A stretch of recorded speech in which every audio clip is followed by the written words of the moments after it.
Sir किस तरीके से आपने मेरी फसल मेरा ब्यौरा को लेकर के समय बढ़ाया है? क्या कुछ बातें सामने आई थी आपने जो समय बढ़ाया है?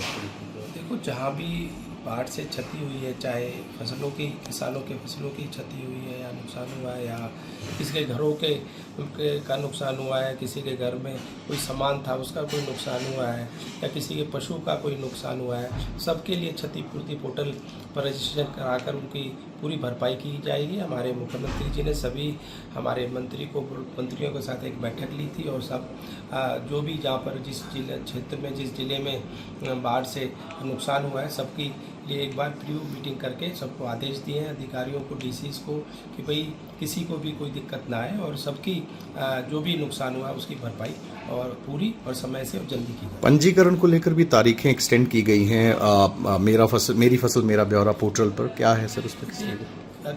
किसी की अगर कोई पोर्टल पर रजिस्ट्रेशन नहीं हो पाया है या नहीं कर पाए किसी वजह से, तो उनको और समय दिया गया है कि जिससे जो लोग रह गए हैं, जो कि जिनकी क्षति हुई है, तो वो भी अपना रजिस्ट्रेशन करा के अपना मुआवजा या कंपनसेशन। कब तक का समय दिया?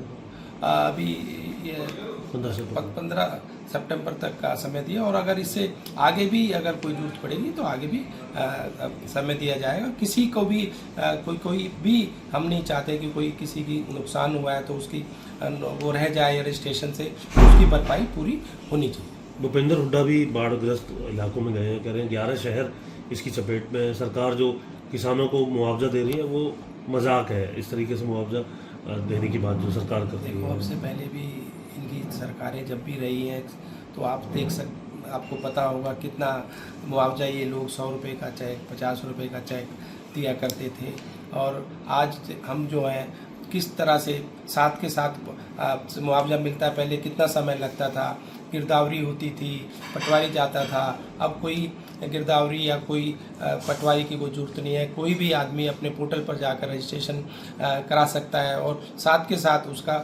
बैंक में उसके खाते में सीधा पैसा जाता है। कोई बिचौलियों की ज़रूरत नहीं है, कोई मीडिएटर की ज़रूरत नहीं है, किसी के पास जाने की ज़रूरत नहीं है।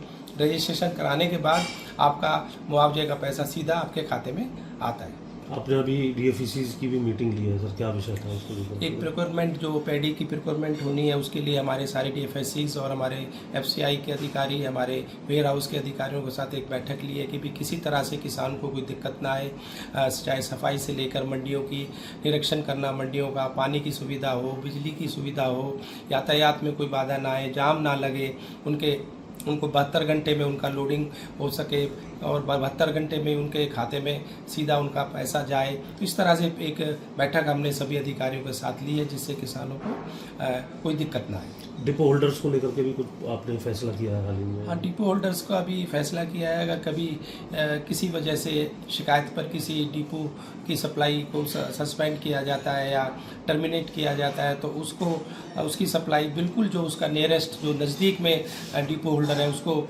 सप्लाई मिले, जिससे कि जो उपभोक्ता है उसको दूर ना जाना पड़े। कई बार ऐसा होता है कि उसकी सप्लाई दूसरे गांव में या दूर गांव में या शहर में, कॉलोनी में कर दी जाती है, तो उपभोक्ता को थोड़ी दिक्कत होती है।